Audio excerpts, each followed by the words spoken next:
अशोक गहलोत को राजनीति का जादूगर कहा जाता है और कई अवसर पर अशोक गहलोत ने ऐसा राजनीतिक दांव चला कि उनके चाहने वाले कहने लगे कि तेरा जादू चल गया।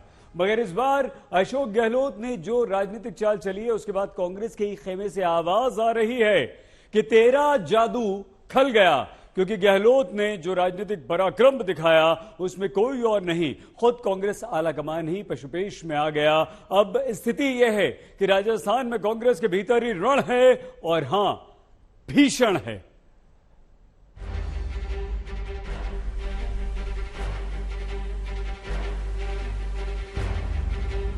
एक ऑफिशियल मीटिंग बुलाई गई है और उसी के पैरेलल अनऑफिशियल कोई मीटिंग बुलाए तो ये प्राथमिक दृष्टि से तो अनुशासनहीनता है। ये तो आप लोग अपन लोग समझ जाएं तब तो राजस्थान बचेगा, वरना राजस्थान भी हाथ से जाएगा।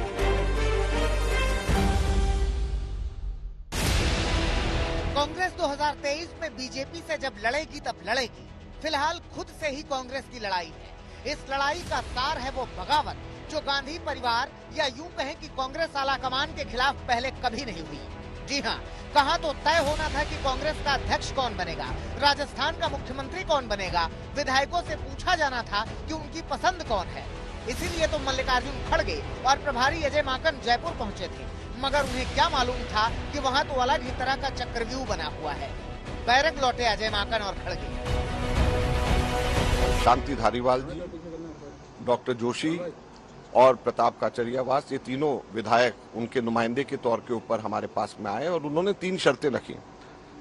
सबसे पहले तो उन्होंने कहा कि बेशक आप अगर रेजोल्यूशन पास करना है कांग्रेस अध्यक्ष के ऊपर छोड़ने का तो बेशक रेजोल्यूशन पास करें, लेकिन उसके अंदर फैसला उसका 19 अक्टूबर के बाद में होना चाहिए। तो हमने कहा कि अगर अशोक गहलोत जी रेजोल्यूशन मूव करते हैं कि कांग्रेस अध्यक्ष के ऊपर सब चीजें छोड़ी जा रही हैं और 19 अक्टूबर के बाद में, क्योंकि अब अशोक गहलोत जी खुद ये कह चुके हैं कि वो कांग्रेस अध्यक्ष का के उम्मीदवार हैं, तो 19 अक्टूबर के बाद में जब वो खुद अध्यक्ष बन जाएंगे तो अपने ही रेजोल्यूशन के ऊपर अपने आप को ही एम्पावर कर रहे हैं, तो इससे बड़ा कॉन्फ्लिक्ट ऑफ इंटरेस्ट नहीं हो सकता। ये तीनों मांगे कांग्रेस के लिए मुसीबत बनकर आई है। कांग्रेस आलाकमान कोई निर्णय ले उससे पहले ही गहलोत ने निर्णय ले लिया। पर्यवेक्षकों से मुलाकात के पहले ही गहलोत तनोट माता मंदिर चले गए दर्शन करने। इसके अलावा गहलोत गुट के विधायकों ने मंत्री शांति धारीवाल के घर डेरा जमा दिया, जहां सीधे तौर पर आवाज उठी कि मुख्यमंत्री के तौर पर पायलट बिल्कुल पसंद नहीं है। अगर इस बुद्धि को बदल दिया गया, अशोक गहलोत को बदल दिया गया, तो आने वाला आदमी जो भी इस पे बैठेगा उसको इसका बड़ा फायदा नहीं मिलेगा और कांग्रेस को नुकसान होगा। तो इसलिए हम ये चाहते हैं कि किसी भी प्रकार से हो, लेकिन अशोक गहलोत यहाँ पर बना रहे। हम नहीं चाहते, हम इस बात को नहीं चाहते कि किसी प्रकार की कोई बात हो। आप हर चीज की जो है आपने कई 2-2 पदें, आज ये बता दे कोई भी हाईकमान में बैठा हुआ आदमी ये बता दे कि कौन से 2 पदें आज अशोक गहलोत के पास जो आप जो है उनका इस्तीफा मांग रहे हैं। शांति धारीवाल ने तो यहाँ तक कह दिया कि अगर उनकी बातें नहीं मानी गई तो पंजाब की तरह राजस्थान भी हाथ से चला जाएगा। सारा षड्यंत्र जो है, जिस षड्यंत्र ने पंजाब खोया वो राजस्थान भी खोने जा रहा है। ये तो आप लोग अपन लोग समझ जाएं तब तो राजस्थान बचेगा, वरना राजस्थान भी हाथ से जाएगा। जब ऐसी आवाजें उठी तो पर्यवेक्षकों की भी नजरें तन गई। माकन ने सीधे सीधे आरोप लगाया कि गहलोत गुट के विधायकों ने अनुशासनहीनता की है। देखिए, प्राथमिक दृष्टि से तो ये अनुशासनहीनता है ही है। जब एक ऑफिशियल मीटिंग बुलाई गई है और उसी के पैरेलल अनऑफिशियल कोई मीटिंग बुलाए तो ये प्राथमिक दृष्टि से तो अनुशासनहीनता है। आलाकमान क्या कार्रवाई करेगा ये तो आलाकमान ही जाने, मगर इतना जान लीजिए कि गहलोत गुट नोटिस का सामना करने के लिए भी तैयार है। हमारी मुख्य शर्त जो है वो ये है कि जिन लोगों ने पार्टी से बगावत की, जिन लोगों ने पार्टी की सरकार को तोड़ने की कोशिश की, गिराने की कोशिश की, उनमें से कोई मुख्यमंत्री नहीं बने, ये हमारी मुख्य शर्त है।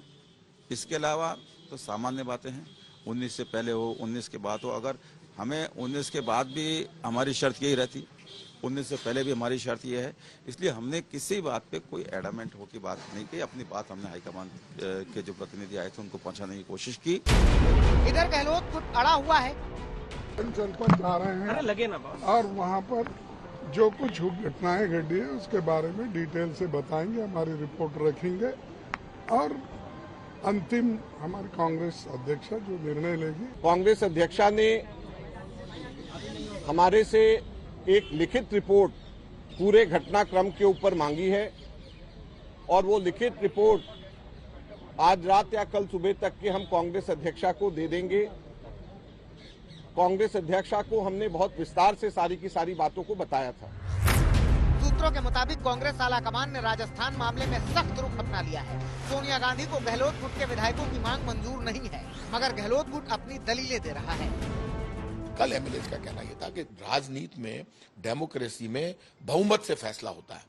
वहां कल जो बात चली, मैं खुल के बता दूं आपको कि 102 विधायक जो बीजेपी के षड्यंत्र के खिलाफ लड़ रहे थे, उनमें से किसी को मुख्यमंत्री बनाना चाहिए। अशोक गहलोत जी से इसलिए नाराज हैं कि अभी आप राष्ट्रीय अध्यक्ष बने नहीं, आप कौन होते हैं, वहां से हवा ये फैल गई, अशोक गहलोत जी इस्तीफा दे रहे हैं।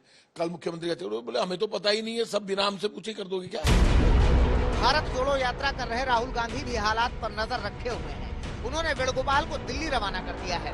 आज शाम सोनिया गांधी से वो मिल सकते हैं। सूत्रों के मुताबिक वेणुगोपाल ने पूरे मामले में सीधे गहलोत से बात की, उन्हें दखल देने को कहा, लेकिन गहलोत ने विधायकों की राय बताकर दखल देने से इनकार कर दिया। कांग्रेस विधायक दल की मीटिंग कल शाम को 7 बजे की रखी गई थी। ये मुख्यमंत्री जी के कहने के ऊपर, उनकी सहमति से, उनके कहने के ऊपर समय और स्थान दोनों के दोनों तय किए गए थे और कांग्रेस अध्यक्षा का बड़ा स्पष्ट निर्देश था कि वहां पर हर विधायक से एक एक करके अलग अलग सबकी राय जान करके वापस रिपोर्ट उनको देनी है। गहलोत और पायलट की खुन्नस किसी से छिपी नहीं है। दोनों खुलकर एक दूसरे पर निशाना साधते रहे हैं, लेकिन अब जंग राजस्थान में सत्ता के शीर्ष पर एक नेता को बनाए रखने और दूसरे को न बनने देने की है। कांग्रेस की ये लड़ाई कहां जाकर खत्म होगी ये तो समय बताएगा, मगर इतना जरूर है कि कांग्रेस का रण है, हाँ भीषण है। मौसमी सिंह और देवंकुर के साथ शरद कुमार, जयपुर आज तक।